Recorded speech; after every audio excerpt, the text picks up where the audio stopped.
What's going on, everybody? Welcome back. Today we have truly a one-of-a-kind video for you guys. We have never had anything like this on the channel before, and we probably never will again, and I am pumped. So let's get right into it. Now, in the handgun world, there's a lot of debate on caliber effectiveness, mainly between the 9mm and the 45 ACP. The 40 isn't quite as popular anymore, but the 9mm gives you more capacity, less recoil, good effectiveness. It is my choice for most situations, but the 45 starts with the 4, which means it's way better. Plus, it won 2 world wars, all by itself. There were no other weapons used in either of those wars. I don't know if you know that. And if you don't believe me, just ask anyone that carries a 45. They will tell you that no one can survive the wrath of this 230 grain bullet. It's basically a WMD. If the atomic bomb is right here, the 45 is just barely underneath it. And the only thing better than 145 ACP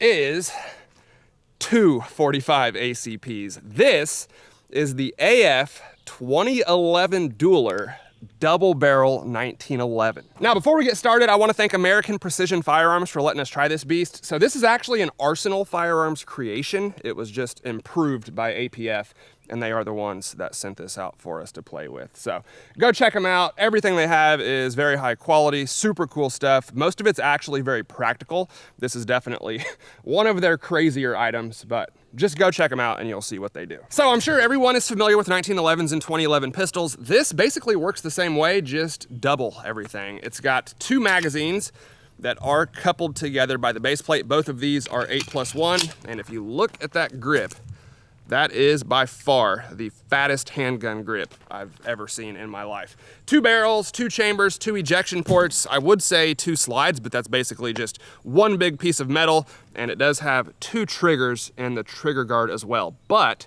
they're connected. So you only have to press one of the triggers to get both hammers to fall, and then the hammers are also connected by a big piece of metal right there on the back. So supposedly, when you pull the trigger, it drops both hammers, hits both firing pins simultaneously, fires both rounds, and hopefully ejects both shell casings all at the same time.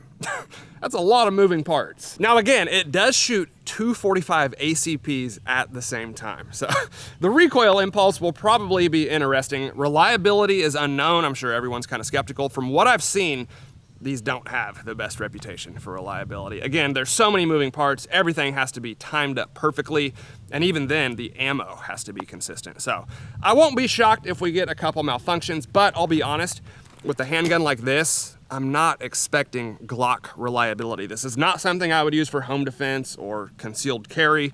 Obviously, it might print just a little bit, so we'll see how it does, but the recoil is really the main thing that I want to feel with this beast, so let's do it. All right, guys, here we go. Very first magazines. Yes, that is plural. I think I got 12 rounds in them. And before we even shoot this thing, my first impression is it is an absolute brick. Obviously, the grip is just insane. And look at that thing with the slide locked back. You guys know I'm a recoil junkie. Let's see how this one feels. Not sure if the sights are on target. I guess we'll find out. I'm gonna go for that white steel target. We'll see how this thing feels.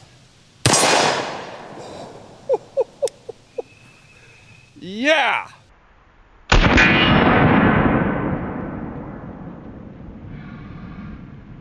We definitely got a hand cannon. That feels awesome.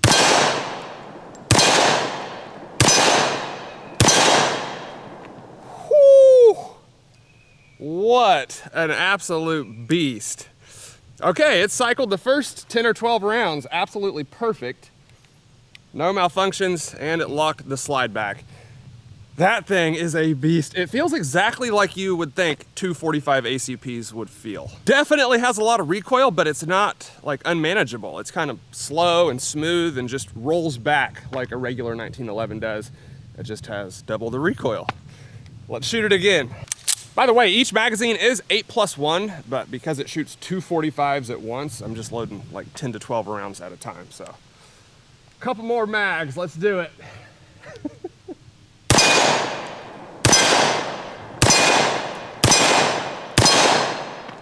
Man, I love this thing. Again, it did cycle all those rounds and locked the slide back. One of the cooler guns we've ever had on the channel for sure. 245 ACPs at the same time. That is 460 grains hitting the target at once. That's a lot of firepower. Another magazine. All the comments on my Instagram when I posted a picture of this were saying these things don't work. And honestly, I expect it to be a little finicky because there's just so many moving parts. But so far, this one is working flawlessly. You can't really use a thumbs forward grip because it's so fat, it will just beat the heck out of your thumb. So I'm kind of holding it more like a revolver, but let's keep shooting it.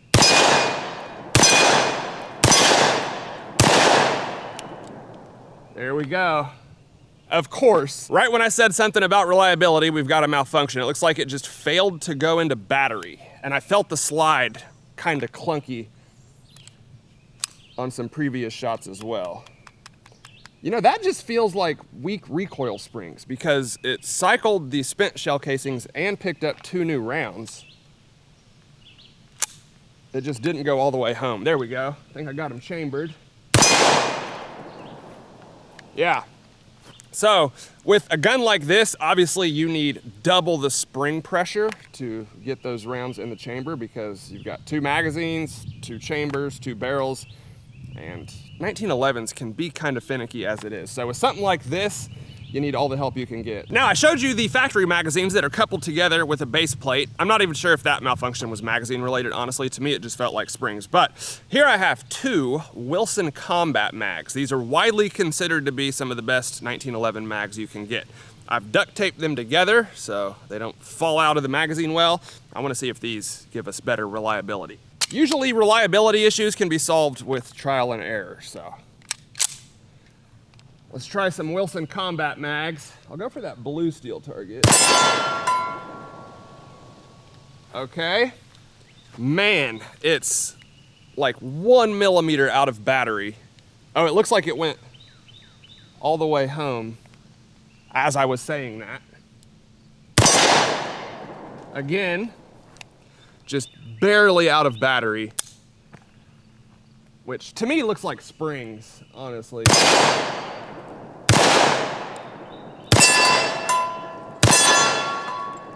Okay, it's smoking. But there it is. That kind of shows that I don't think the reliability issues were magazine related. Just springs. It's hard telling how beat up those springs are and how many times they've been shot, but other than that, it's cycling fine. It just needs a little bit of help getting those rounds in the chamber. But as far as shooting this thing goes, I love it. It's definitely a beast, every bit as powerful as I thought it would be, probably even more. Doesn't really hurt the hand. The only complaint that I have is the webbing in between my thumb and my index finger, just because the grip is so dang fat. It's like 2.5 inches across. So it does stretch out the webbing on your hand, but other than that, it's pretty comfortable to shoot, honestly.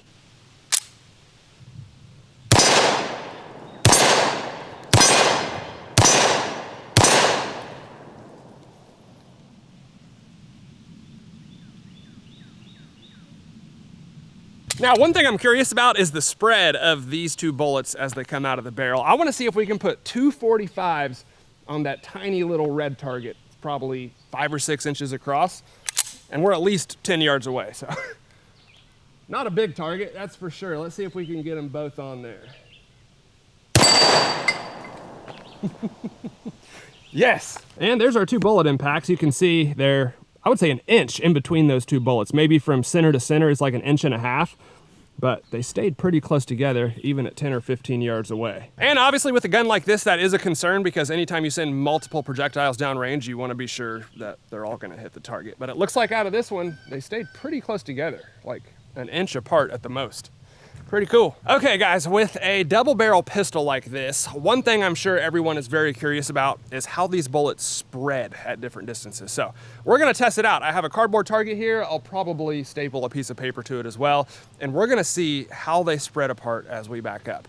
I honestly think they'll probably stay pretty close together even at longer range, but I could be wrong. I usually am wrong. All right, first stop, 10 yards. I'll just start on the middle of the paper and it went low. All right, so these are our 2 shots at 10 yards. Gonna mark them. They're probably an inch apart, maybe an 1.5 inches. So not bad. Let's step back further. All right, now we are at 20 yards. The first 2 shots hit a little bit low. I probably flinched, just being honest. 20 yards, let's see what this one does. Those spread out quite a bit more. Let's check them out. All right, they hit low. Again, I probably flinched. I'm not really worried about getting bullseyes as long as they're on the cardboard and we can see them. That is like twice the spread that we had at 10 yards though. That's kind of interesting. I would say that's at least 2.5 inches from bullet to bullet. So 20. They are spreading. Let's go back further. All right, 30 yards. One thing I will say about the weight of this pistol is when you're trying to keep the sights on target, it does help to stabilize it. I ruined that when I flinched before the shot, but let's see if we can do this one. Okay, I did not flinch on that one. Hopefully it hit the target. All right, so this is interesting. The vertical difference is more than the horizontal difference. So I don't remember if that, I think that was the one with our 20-yard shot, and then this is our 30-yard group. So the distance is pretty similar to it was at 20, but the vertical difference is a lot more dramatic. That's not what I expected. I wonder why that happened. Why would one barrel drop significantly quicker than the other? I don't know. Let's step back further. All right, we are back at 50 yards. For this one, I'm gonna bench rest it on my truck. And hopefully they hit the target. I can tell you right now, the front sight covers the entire thing, so. Put it up high. Okay, I hit the gong, which is a foot below the target. We might still be able to get a reading if one of them hit the paper. Let's go check. That shows you how much the 45 ACP drops at 50 yards because I was aiming up here. Again, the front sight does cover the entire target, but we had one hit the very bottom of the cardboard and then the other one hit the steel gong behind it. So we're gonna do that one again. All right, it looks like at 50 yards, the vertical separation is way exaggerated because those were like 15 inches apart. So I'm gonna aim above the target.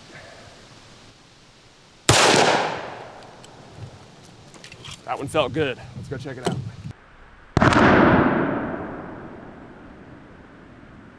Shut up, dude. How did that happen? Those 2 bullets are a centimeter apart. Look at that. That's the tightest group we've had at any distance, or the spread pattern, I should say. What happened there? Because at 10 yards, they were like an inch, maybe a little bit over an inch.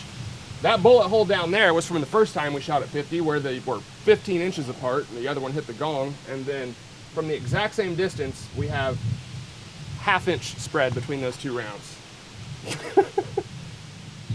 I don't know. That might have been luck. I don't really know how to explain that.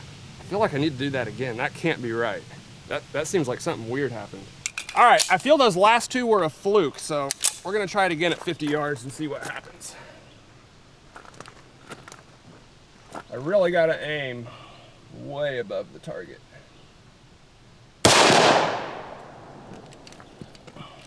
Felt good, let's go check it out.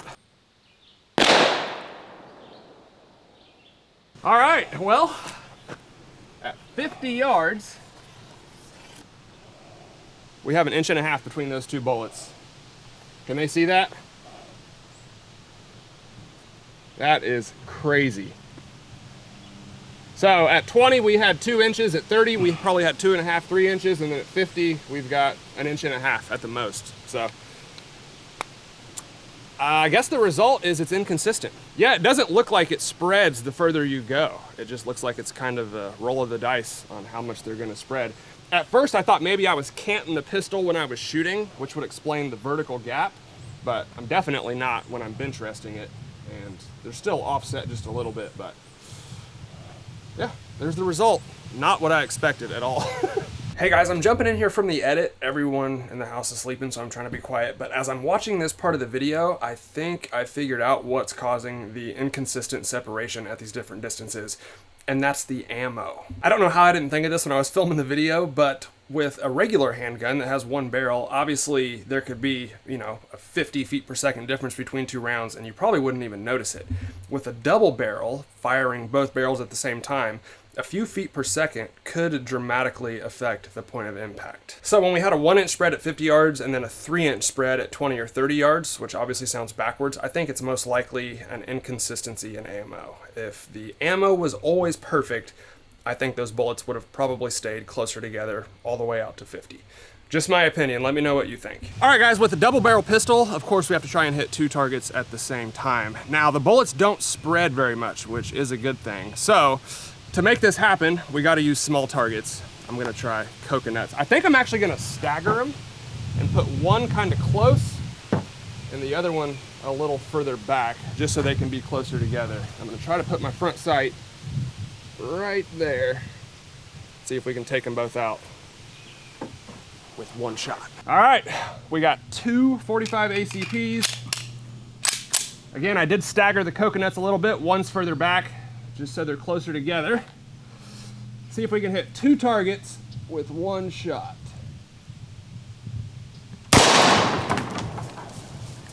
I think we did it.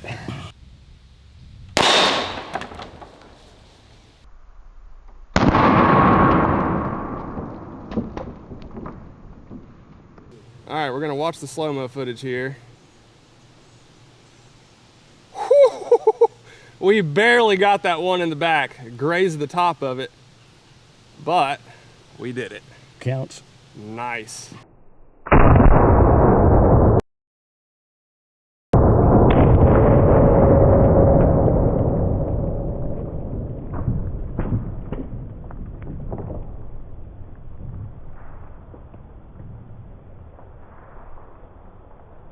So this, I believe, was the coconut in front, because you can see it's got quite a bit of damage.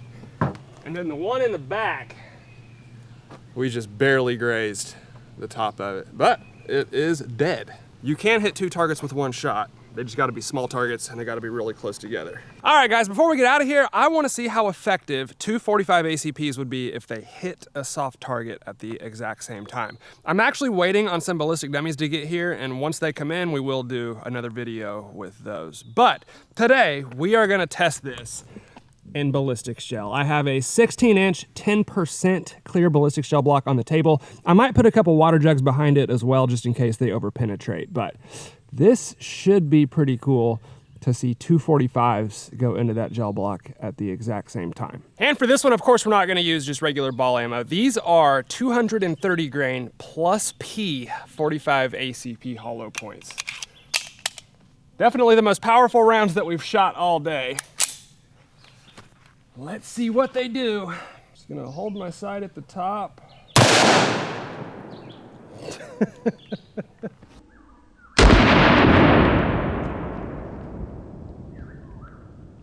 Well, we have water leaking all over the table, so I think they went through. Let's go check it out.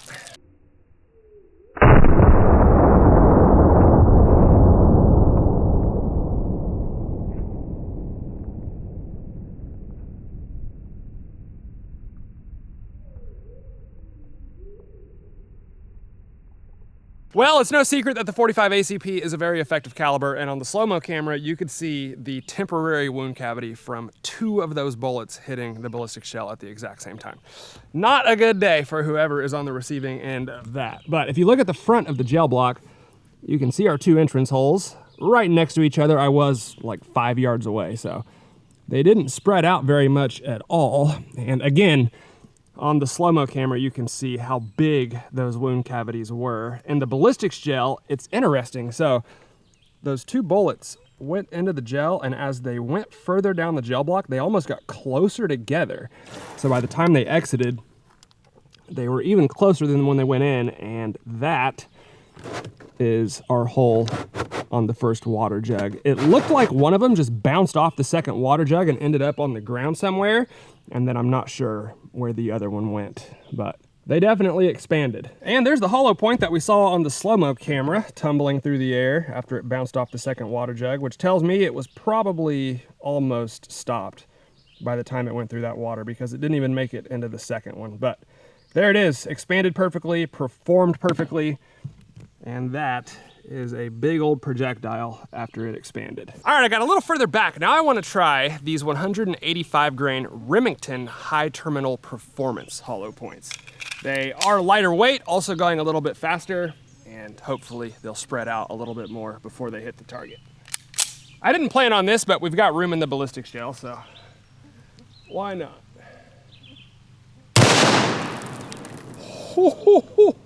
I hope you guys could see that fireball. The other ones definitely did not give us a muzzle flash like that. I hope you guys could see it, but holy crap. Let's go check it out. Well, I kind of forgot about all the water that was on the table. It is raining at this point too, so that's kind of the majority of what you can see in the slow-mo. But either way, this is a very impressive result. So you can see those two entrance holes lower and to the left of the first two. If we go over here, very similar wound cavities to the plus Ps that we just shot a minute ago.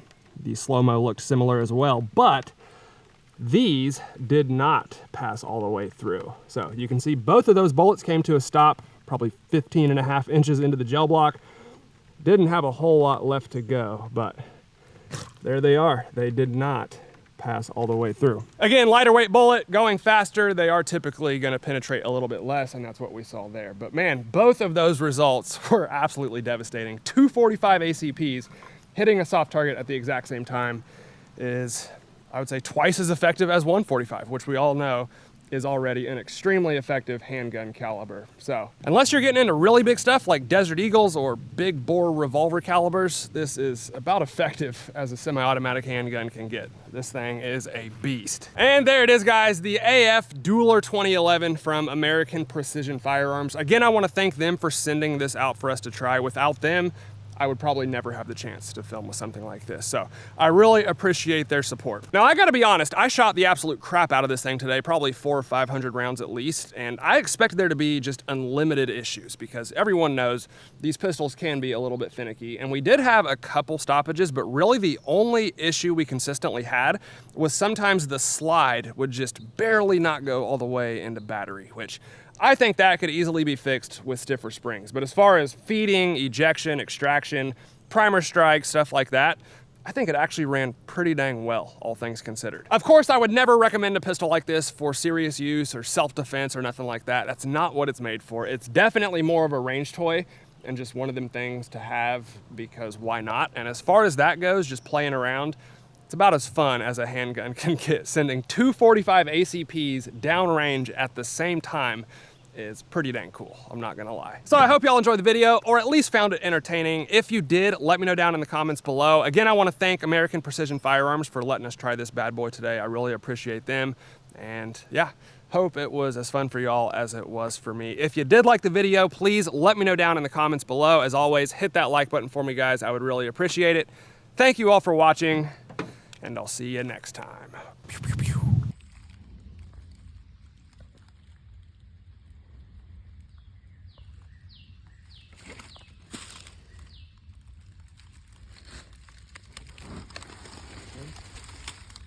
That is a beast. Good grief. That's the biggest snake I've ever seen out here, by far. Thing's like 8 feet long. He's just chilling. All right, I'm gonna get this table out of here, bud.